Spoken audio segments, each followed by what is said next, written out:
اللهم عجل لوليك الفرج. اعوذ باللہ من الشیطان اللعین الرجیم. بسم اللہ الرحمن الرحیم. اللہم صلی علی محمد وآل محمد وعجل فرجہم. ناظرین اکرام، السلام علیکم ورحمۃ اللہ وبرکاتہ. میں ہوں آپ کا میزبان زرغام اعظمی. حوزہ معصومہ قم نبا فاؤنڈیشن کی جانب سے منعقد کیے گئے نبا انٹرنیشنل کوئز کمپٹیشن میں آپ سب کا استقبال ہے. ناظرین، آج پھر ہم حاضر ہوئے ہیں کچھ سوالات لے کے آداب زندگی کے حوالے سے. بسم اللہ الرحمن الرحیم. حوضہ معصومہ قم میں خواہران کے لیے ذاکرہ، عالمہ اور معلمہ کے بہترین آن لائن کلاسز کا اگلا سیشن جلد ہی اسٹارٹ ہو رہا ہے. فارم بھرنے کی آخری تاریخ 11 اپریل 2024 ہے. 13 اپریل سے کلاسز شروع ہو جائیں گی. 3 مہینے سے 3 سال تک کا کورس موجود ہے، جس میں المصطفیٰ انٹرنیشنل یونیورسٹی کی سرٹیفکیٹ بھی دی جاتی ہے. 1 سال میں معلمہ، 2 سال میں عالمہ اور 3 سال مکمل کرنے پر ٹیچر اور معلمہ کی سرٹیفکیٹ دی جاتی ہے. اس کے علاوہ بچوں کے لیے بھی تمام دینی علوم کی تعلیم کا سلسلہ جاری ہے. خود بھی پڑھیں، بچوں کو بھی پڑھائیں. نبا کا علمی سفر انشاءاللہ گھر گھر. رابطہ کریں ان نمبرز پر. حوزہ معصومہ قم نبا فاؤنڈیشن. نبا فاؤنڈیشن آپ کا فاؤنڈیشن. کچھ خاص سوال لے کے حاضر ہوئے جس کا جواب دینے کے لیے اسٹوڈیو موجود ہیں علی جناب مولانا سید ذوالفقار حیدر صاحب قبلہ کی خدمت چلتے ہیں. السلام علیکم ورحمۃ اللہ وبرکاتہ. وعلیکم السلام ورحمۃ اللہ وبرکاتہ. آداب زندگی کے حوالے سے آج کا ہمارا پہلا سوال یہ ہے کہ لباس کی اہمیت کیا ہے؟ جی، بہت اچھا سوال ہے آپ کا. لباس کی کیا اہمیت ہے؟ لباس انسان کی زندگی کی ضرورت بھی ہے اور شخصیت کی پہچان بھی ہے. لباس سے انسان کی شخصیت بھی پہچانی جاتی ہے اور لباس کا انسان کی شخصیت پر اثر بھی پڑتا ہے. غیر شرعی لباس شیطانی قوتوں کے قریب آنے کا سبب بنتا ہے اور شیطان کے اثرات زندگی پر غالب آ جاتے ہیں. شیخ سعدی فرماتے ہیں، ہر جنگل کو خالی نہ سمجھو، ممکن ہے شیر سویا ہوا ہو. کسی کو معمولی لباس میں دیکھ کر ہمیں فوراً اس کی قدر و قیمت کا اندازہ نہیں لگانا چاہیے. شیخ سعدی ہی فرماتے ہیں کہ جب تک انسان گفتگو نہیں کرتا اس کے عیب و ہنر چھپے رہتے ہیں. دمشق کی مسجد میں خستہ حال مقرر آیا، رواج کے مطابق اس کو کوئی اہمیت نہ دی گئی. چونکہ وہ خستہ حال تھا، معمولی لباس پہنے ہوئے تھا، بوسیدہ لباس پہنے ہوئے تھا، اس لیے اس کو کوئی اہمیت نہیں دی گئی. لیکن جب اس نے خطابت کے جوہر دکھائے تب سامعین کو مقرر کی شخصیت کا پتہ چلا. جب یہ معلوم ہوا کہ وہ عرب کا مشہور خطیب ہے تو سب نے معذرت کی اور کہا، ہم اور تم دونوں مجرم ہیں. یعنی ہم سے بھی غلطی ہوئی، آپ سے بھی غلطی ہوئی، تو ہم اور آپ دونوں مجرم ہیں. آپ نے فقیروں کی صورت میں آ کر بادشاہوں کی طرح تقریر کی. یعنی لباس فقیروں جیسا تھا، تقریر بادشاہوں جیسی تھی. تو غلطی آپ کی بھی تھی کہ آپ نے اپنے حسب حال لباس نہیں پہنا. پتہ چلا آدمی کتنا ہی بڑا مفکر اور اعلیٰ سوچ رکھنے والا کیوں نہ ہو، اگر وہ حسب حیثیت اپنی وضع، قطع اور موضوع لباس کا خیال نہیں کرتا تو اجنبی افراد متاثر نہیں ہوتے. لہٰذا اپنے لباس پہ نظر رکھنا ضروری ہے اور شخصیت کی پہچان کے لیے بہرحال لباس کی اہمیت سے انکار نہیں کیا جا سکتا. جس بزم میں آپ جائیں ظاہری رکھ رکھاؤ اور لباس کا خیال رکھیں.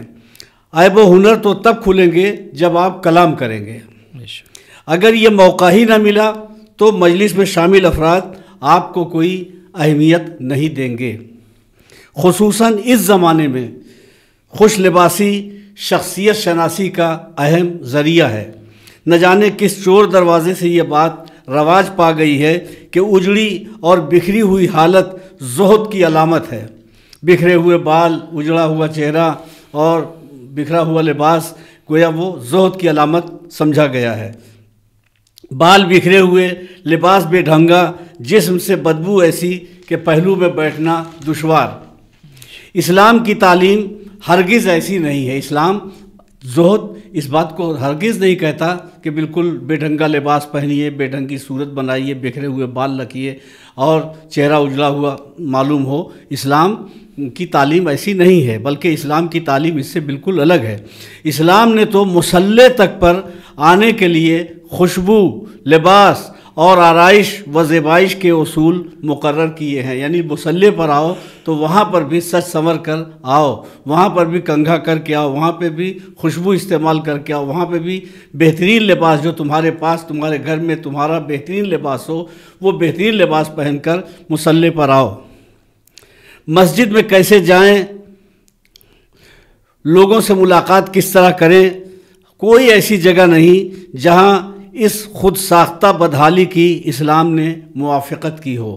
مسجد میں، مصلی پر، بازار میں، گھر میں، کہیں بھی اس طریقے کو اللہ نے زہد نہیں کہا۔ شریعت نے، اسلام نے اس طریقے کی اس بگڑی ہوئی اور اجڑی ہوئی حالت کو زہد سے تعبیر نہیں کیا ہے۔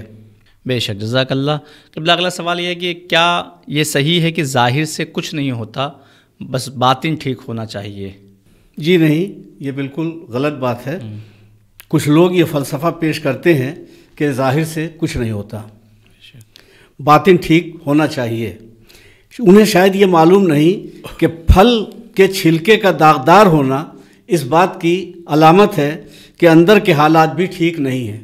پھل کے اوپر اگر داغ ہو، چھلکے کے اوپر داغ ہو تو چھلکے کا داغدار ہونا اس بات کی علامت ہے کہ اندر کے حالات ٹھیک نہیں ہیں۔ تو ظاہر کیسا بھی ہو، باطن ٹھیک ہونا چاہیے، یہ فلسفہ بالکل درست نہیں ہے، اس لیے کہ جیسا کہ ابھی ہم نے مثال دی کہ پھل کے چھلکے کا داغدار ہونا اس بات کی علامت ہے کہ اندر کے حالات ٹھیک نہیں ہیں۔ ہمارا دین خدا ہے۔ اس دین نے ظاہر اور باطن دونوں کو شرعی حدود میں رہ کر سنوارنے اور سجانے کا حکم دیا ہے۔ اسلام نے کبھی یہ نہیں کہا کہ ظاہر میں بدتر حالت رکھو اور باطن کو بہتر بناؤ، بلکہ ظاہر اور باطن دونوں پر شریعت اسلام نے توجہ دی ہے اور سجنے اور سنورنے کا، اور گویا ظاہر اور باطن دونوں کو سجانے اور سنوارنے کا حکم دیا ہے۔ قرآن مجید نے لباس کو بدن کے اہم حصوں کو چھپانے کے ساتھ ساتھ شخصیت کی زینت کا ذریعہ بھی قرار دیا ہے۔ قرآن مجید نے بدن چھپانے کے ساتھ ساتھ لباس کو شخصیت کی زینت کا ذریعہ بھی قرار دیا ہے۔ کھانے کا مقصد پیٹ بھرنا، لباس کا مقصد جسم چھپانا اور مکان کا مقصد خود کو محفوظ رکھنا ہے، مگر حسب حیثیت اور حسب شریعت بہتر سے بہتر انتظام اور اہتمام کیا جاتا ہے۔ مکان اگر چہار دیواری ہو، چھت ہو تو کام تو ہو گیا کہ چہار دیواری ہو گئی، چھت ہو گئی، مکان بن گیا، مکان ہو گیا، کام ہو گیا۔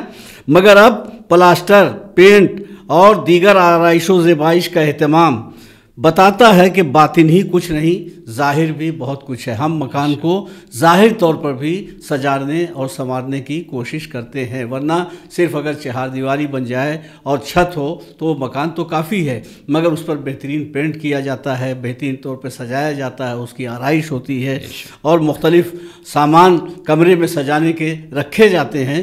اس سے ظاہر ہوتا ہے کہ باطن ہی سب کچھ نہیں ہے، بلکہ ظاہر کی بھی اہمیت ہے۔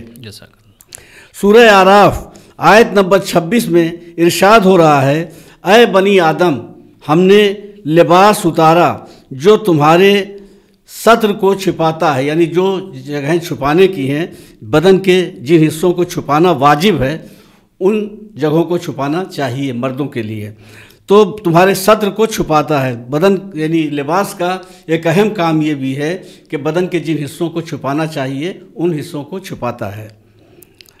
بدن کے لیے زینت کا باعث ہے، یہ لباس جو ہے بدن کے لیے زینت کا باعث ہے، چھپاتا بھی ہے اور زینت کا باعث بھی ہے، اور تقوی کا لباس بہتر ہے، تقوی کا لباس بہتر ہے۔ لباس کی اہمیت پہ توجہ دی گئی ہے، لیکن تقوی کی شرط اس لیے رکھی گئی ہے کہ رزق حرام شامل نہ ہونے پائے۔ رزق حلال کے ذریعے سے آپ جتنا اچھا کھانا، جتنی اچھی سواری، جتنا اچھا مکان کا انتظام کر سکتے ہیں آپ انتظام کیجئے، شریعت آپ کو روکتی نہیں ہے۔ بہترین لباس ہو، بہترین سواری ہو، بہترین مکان ہو، بہترین کھانے کا انتظام ہو، شریعت آپ کو روکتی نہیں۔ ہاں کہاں روکتی ہے؟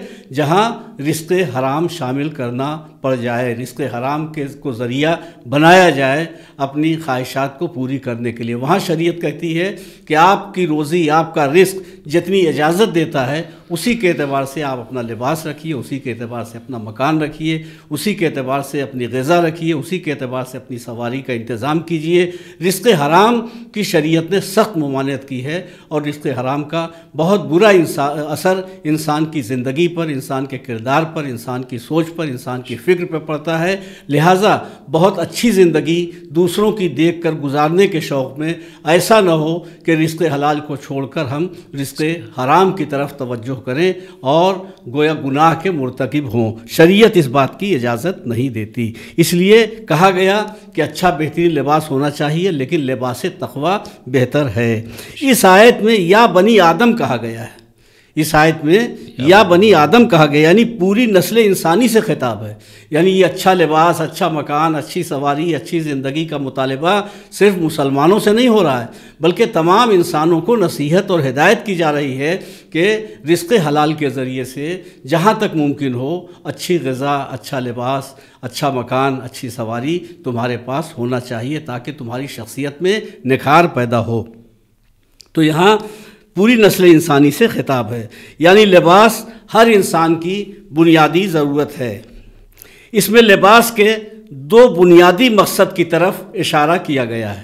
اس آیت میں لباس کے دو بنیادی مقصد کی طرف اشارہ کیا گیا ہے۔ نمبر ایک، ستر پوشی، یعنی بدن کو چھپانا۔ ستر پوشی جو چھپانے کی جگہ، جنہیں چھپانا واجب ہے، انہیں چھپانے کا ذریعہ ہے لباس۔ دوسرے آرائش بدن، دوسرے آرائش بدن کی آرائش۔ تو ایک تو بدن کو چھپانا، جو چھپانا واجب ہے، بدن کے جن حصوں کو چھپانا واجب ہے تو بدن کو چھپانے کا ذریعہ ہے۔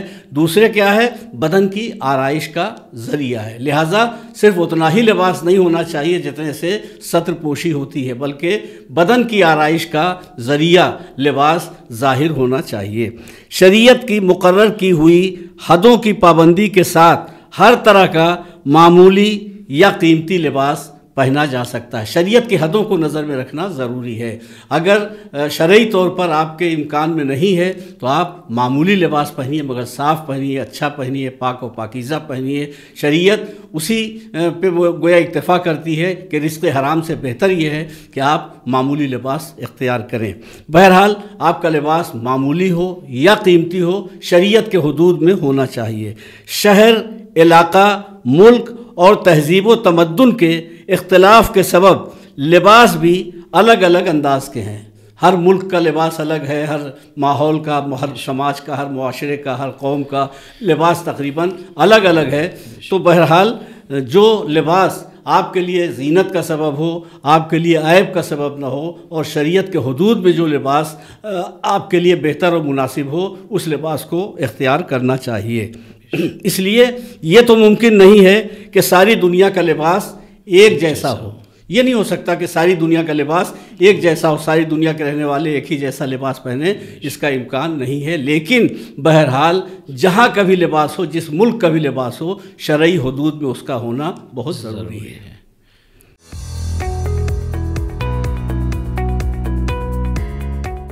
بسم اللہ الرحمن الرحیم۔ السلام علیکم ورحمۃ اللہ وبرکاتہ۔ ادارے کی ہیلپ کیسے اور کیوں کریں؟ ناظرین محترم، آپ جانتے ہیں کہ کئی سالوں سے حوضہ معصوم قوم نوا فاؤنڈیشن بچوں اور بڑوں کی تعلیمی صلاحیت بڑھانے کے لیے اور علوم محمد و آل محمد علیہ السلام کو گھر گھر پہنچانے کے لیے quiz, YouTube videos, on line classes اور آف لائن حوضے کی شکل میں مسلسل کوشش میں پوری ٹیم کے ساتھ لگا ہوا ہے۔ تمام پروگرام کی کامیابی اللہ کے کرم اور آپ مومنین و مومنات کے تعاون سے ہی ممکن ہے۔ لہٰذا آپ سے درخواست ہے کہ حوضہ معصوم قوم نوا فاؤنڈیشن کی زیادہ سے زیادہ مدد کریں اور ثواب جاریہ میں شریک ہوں۔ ناظرین، کسی بھی سسٹم اور نظام کو چلانے کے لیے آپ لوگوں کے تعاون کی بہت سخت ضرورت ہوتی ہے۔ لہٰذا ڈونیشن کے ساتھ ساتھ ادارے کو حضرت آیت اللہ العظمیٰ آغائے سیستانی، آیت اللہ العظمیٰ آغائے خامنائی حفظہم اللہ تعالیٰ کا اجازہ بھی حاصل ہے۔ آپ سہم امام سے بھی اس ادارے کی مدد کر سکتے ہیں۔ شکریہ۔ والسلام علیکم ورحمۃ اللہ وبرکاتہ۔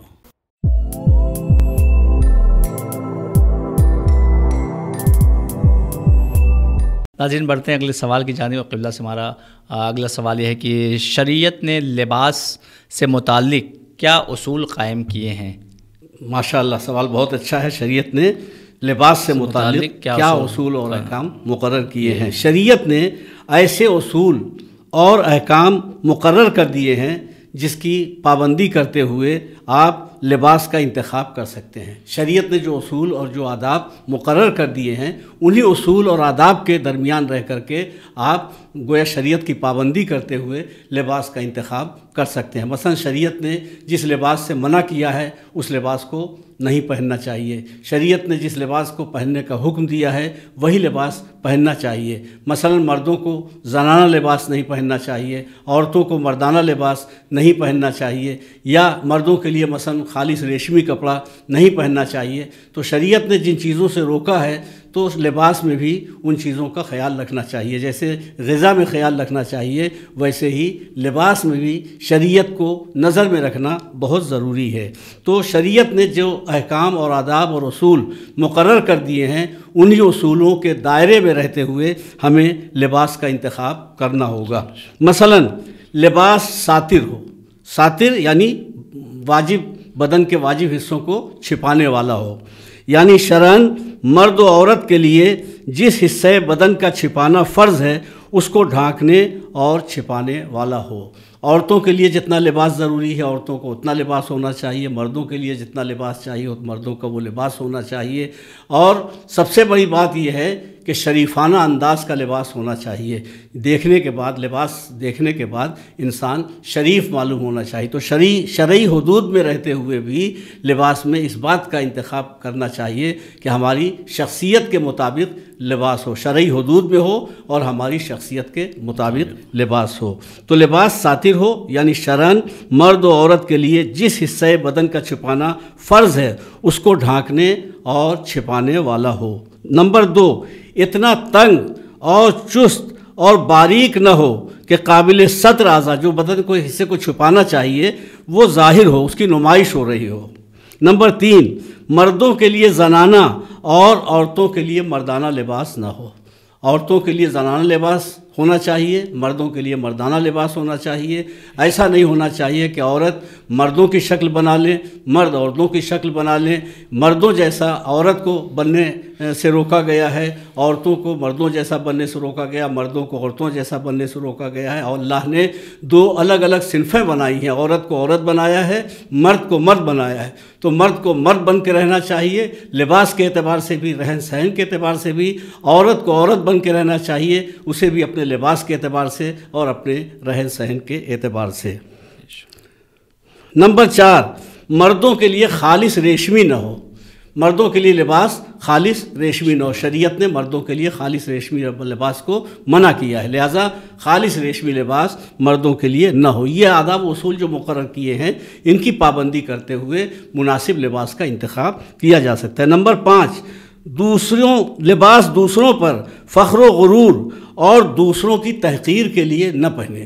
یعنی بہت عمدہ لباس آپ پہنے ہوئے ہیں، بہت شاندار سوٹ آپ پہنے ہوئے ہیں، تو دوسروں پر فخر کرنے کے لیے یا دوسروں کی تحقیر کے لیے یہ لباس نہیں ہونا چاہیے. بلکہ اللہ نے آپ کو یہ نعمت عطا کی ہے تو اس نعمت کا اظہار ہونا چاہیے تاکہ لوگوں کو بھی پتہ چلے کہ پروردگار عالم نے آپ پہ لطف و کرم کیا ہے اور اللہ نے یہ نعمتیں آپ کو عطا فرمائی ہیں. ان نعمتوں سے پروردگار عالم نے آپ کو نوازا ہے. تو جو نعمتیں پروردگار عالم نے دی ہیں اس کا اظہار ہونا چاہیے، مگر فخر، غرور، تکبر یا کسی کی تحقیر پیش نظر نہیں ہونی چاہیے. لباس کا پہلا مرحلہ ضرورت ہے. لباس کا پہلا مرحلہ جو ہے وہ ضرورت ہے، یعنی ستر پوشی. بدن کے جن حصوں کو چھپانا واجب ہے اسے چھپانا، ستر پوشی، بدن کو چھپانا. تو لباس کا پہلا مرحلہ ضرورت ہے، یعنی ستر پوشی بنیادی ضرورت ہے. دوسرا مرحلہ آرائش. پہلا مرحلہ بدن کو چھپانا، دوسرا مرحلہ جو ہے وہ آسائش ہے، یعنی راحت، سکون، آرام، چین. ایسا لباس بنائے کہ اس میں راحت اور آرام کا خیال رکھا جائے۔ سردی، گرمی، سفر، حضر کے اعتبار سے مختلف لباس، عام حالات اور کام کاج کا مستقل لباس شرعی حدود میں رہتے ہوئے بنایا جا سکتا ہے۔ ظاہر سی بات ہے کہ سردی کا لباس اور ہوتا ہے، گرمی کا لباس اور ہوتا ہے، کام کاج کرتے وقت کا لباس اور ہوتا ہے، گھر میں رہنے والا لباس اور ہوتا ہے، کہیں مہمان جائے بن کر کے تو وہاں کا لباس اور ہوتا ہے، کسی عظیم شخصیت سے ملاقات کے لیے جائے تو وہاں کا لباس اور ہوتا ہے۔ تو شرعی حدود میں رہتے ہوئے یہ مختلف قسم کا لباس استعمال کیا جا سکتا ہے۔ تو پہلا مرحلہ جو ہے وہ ستر پوشی ہے، دوسرا مرحلہ آسائش ہے، تیسرا مرحلہ آرائش ہے۔ زینت اور خوبصورتی کا خیال جس سے شخصیت میں نکھار آئے، لباس سے شخصیت میں نکھار آتا ہے، تو شریعت نے اس سے منع نہیں کیا، اس کی بہترین وضاحت ہونی چاہیے تاکہ اس سے شخصیت میں نکھار آئے۔ تو تیسرا مرحلہ آرائش یعنی زینت اور خوبصورتی کا خیال جس سے شخصیت میں نکھار آئے، شرعی حدود میں رہتے ہوئے اسلام نے اس کو بھی منع نہیں کیا ہے۔ مثلا بہترین سلائی، بہترین لباس کی سلائی ہو، بناوٹ ہو، وضاحت ہو، بہترین سلائی، ڈیزائن، رنگ یا قیمتی اور عمدہ لباس۔ تو پہلا ستر پوشی، دوسرا آسائش، تیسرا آرائش، چوتھا مرحلہ نمائش بھی ایک اہم موضوع ہے، ایک اہم سبجیکٹ ہے، مگر یہ نمائش فخر اور غرور اور تکبر اور کسی کی تحقیر کے لیے نہیں ہونی چاہیے بلکہ اظہار نعمت کے لیے ہونی چاہیے۔ تو چوتھا مرحلہ نمائش کا مقصد اللہ کی نعمتوں کا اظہار ہو، نمائش کا مقصد اللہ کی نعمتوں کا اظہار ہو تو اسلام اس کی تائید کرتا ہے، لیکن اگر فخر و غرور یا جذبہ برتری غالب ہو تو اسلام اس سے منع کرتا ہے۔ غرض کہ زندگی کی اور اہم ضرورتوں کی طرح اسلام نے لباس کو بھی بڑی اہمیت دی ہے۔ لباس کا انسان کی زندگی پر، اخلاق اور کردار اور اس کی فکر اور سوچ پر بڑا اثر پڑتا ہے، اس لیے ہر مسلمان کو لباس کے معاملے میں بھی اسلام کے مقرر کردہ آداب کا پابند ہونا چاہیے۔ ناظرین، بڑھتے اگلے سوال کی جانب، اور قبلہ سے اگلا سوال یہ ہے کہ اسلام نے لباس کے سلسلے میں کیا آداب مقرر کیے ہیں؟ معتبر روایات کے مطابق اپنی مالی حالت کے مطابق، مالی حالت شرط ہے، اپنی مالی حالت کے مطابق اچھا پاک و پاکیزہ اور عمدہ لباس پہننا سنت نبوی ہے اور اللہ اس سے خوش ہوتا ہے۔ اگر حلال ذریعے سے قیمتی لباس میسر نہ ہو تو جو بھی میسر ہے اس پر قناعت کرے، رزق میں وسعت ہو تو بہتر ہے، اچھا کھائے، اچھا پہنے، اچھا لباس پہنے اور اپنے ایمانی بھائیوں کے ساتھ اچھا سلوک کرے۔ امام جعفر صادق علیہ السلام کا ارشاد ہے، جب اللہ کسی بندے کو کوئی نعمت عطا فرمائے اور اس نعمت کا اثر اس پر ظاہر ہو تو اس کو خدا کا دوست کہنا چاہیے اور روز قیامت وہ خدا کے شکر گزار بندوں میں شمار ہونا چاہیے، یعنی نعمت کا ظاہر ہونا زندگی سے ضروری ہے۔ حضرت علی علیہ السلام فرماتے ہیں مومن کے لیے ضروری ہے کہ وہ اپنے بھائیوں کے سامنے اچھا اور صاف ستھرا لباس پہن کر جائے، جس طرح وہ اجنبی لوگوں کے سامنے بہترین لباس پہن کر جاتا ہے تاکہ اس کی شخصیت میں نکھار پیدا ہو اور اسے عزت کی نگاہ سے دیکھا جائے۔ حضرت امام جعفر صادق علیہ السلام کا فرمان ہے، خداوند کریم زینت اور اظہار نعمت کو پسند کرتا ہے اور زینت ترک کرنے اور برے حال کے اظہار کو قطعی طور پر پسند نہیں کرتا۔ اچھی خوشبو، بہتر یہ کہ انسان اچھی خوشبو استعمال کرے، مکان کی سجاوٹ کرے، گھر کو صاف رکھے اور سورج غروب ہونے سے پہلے روشنی کا اہتمام کرے کہ اس سے تنگ دستی دور ہوتی ہے، رزق میں ایسا اضافہ ہوتا ہے۔ نبی کریم صلی اللہ علیہ وسلم کا ارشاد ہے، عمدہ لباس پہنو اور زینت کرو کہ یہ خدا کو پسند ہے اور وہ خوبصورتی و زیبائی کو پسند کرتا ہے، لیکن یہ ضروری ہے کہ وہ لباس رزق حلال سے تیار کیا ہوا ہو۔ سب کپڑوں میں اچھا لباس سوتی ہے اور رنگوں میں سب سے بہتر سفید رنگ کا کپڑا پہننا بہتر ہے۔ جزاک اللہ۔ بے شک آخری سوال ناظرین لے کے خدمت میں چلتے ہیں کہ لباس پہننے کے آداب کیا ہیں، ہمارے ناظرین کو بتائیں۔ جی، اسلام نے لباس پہننے کے بھی آداب مقرر کیے، جیسے لباس کے انتخاب کے لیے آداب مقرر کیے ہیں ویسے ہی لباس پہننے کے لیے بھی آداب مقرر کیے ہیں۔ زیادہ لمبے کپڑے نہیں پہننا چاہیے، زیادہ لمبے کپڑے پہننا، آستینیں زیادہ لمبی رکھنا اور لباس کو تکبر اور غرور کی غرض سے گھسیٹ کر چلنا مکروہ اور مذموم ہے۔ عورت کے لیے مرد کی سی شکل و صورت اختیار کرنا جائز نہیں ہے، کیونکہ حضرت رسول خدا نے ان مردوں پر جو عورتوں جیسی شکل و صورت اختیار کریں اور ان عورتوں پر جو مردوں کی طرح بنے لعنت کی ہے۔ نبی صلی اللہ علیہ وسلم نے ان مردوں پہ لعنت کی ہے جو عورتوں کی طرح اپنے کو سجائیں سنواریں بنائیں، عورت کی طرح ظاہر کریں اپنے کو، اور ان عورتوں پہ لعنت کی ہے جو مردوں کی طرح اپنے کو پیش کریں۔ حضرت امیر المومنین علیہ السلام سے منقول ہے، انبیاء علیہ السلام پاجامہ سے پہلے پیراہن یعنی کرتا پہن لیا کرتے تھے۔ ایک اور روایت میں ہے کہ کھڑے ہو کر قبلہ کی طرف منہ کر کے اور آدمیوں کی طرف منہ کر کے شلوار یا پاجامہ نہ پہنو۔ نیا لباس پہنتے ہوئے ذکر خدا، شکر خدا کرنا آفتوں اور بلاؤں سے محفوظ رہنے کا سبب ہے۔ یہ کچھ آداب ہیں جو مقرر کیے ہیں، جن میں سے ہم نے بعض آداب کا تذکرہ کیا۔ انشاءاللہ اگر ان پر عمل کریں گے تو ہماری دنیا اور آخرت دونوں کے لیے بہتر ہوگا۔ جزاک اللہ، سبحان اللہ۔ ناظرین، آپ سب سے گزارش ہے کہ آپ اگر چینل پہ نئے ہیں تو چینل کو سبسکرائب کریں، لائک کریں اور شیئر کریں، زیادہ سے زیادہ مومنین تک اسے شیئر کریں تاکہ مومنین اس سے استفادہ حاصل کر سکیں۔ والسلام علیکم ورحمۃ اللہ وبرکاتہ۔